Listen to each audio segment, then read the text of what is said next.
You haven't done it in 30 years or 26 years. Well, any number you I've want been to a senator, You Donald, haven't done it. And you haven't I done have it. been a And Secretary of State, and I have Your done husband signed a lot. NAFTA, which was one of the worst things that ever happened to the manufacturing industry. That is your opinion. You go to New England, you go to Ohio, Pennsylvania, you go anywhere you want, Secretary Clinton, and you will see devastation where manufacturing is down 30, 40, sometimes 50%. NAFTA is the worst trade deal maybe ever signed anywhere, but certainly ever signed in this country. And now you want to approve Trans-Pacific Partnership. You were totally in favor of it. Then you heard what I was saying, how bad it is, and you said, I can't win that debate. But you know that if you did win, you would approve that, and that will be almost as bad as NAFTA. Nothing will ever top NAFTA. That is just not accurate. I was against it once it was finally negotiated and the terms were laid out. I wrote about that in... You called it the gold standard. Well, I hope... You called it the gold standard of trade deals. You said it's the finest deal you've ever seen. No. And then you heard what I said about it, and all of a sudden you were against it. Well, Donald, I know you live in your own reality, but that is not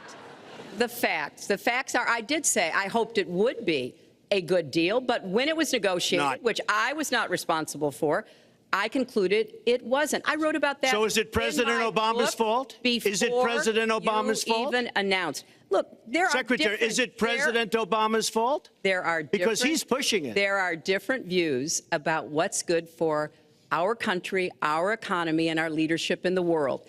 And I think it's important to look at what we need to do to get the economy going again. That's why I said new jobs with rising incomes, investments, not in more tax cuts that would add $5 trillion to the debt. But you have no plan.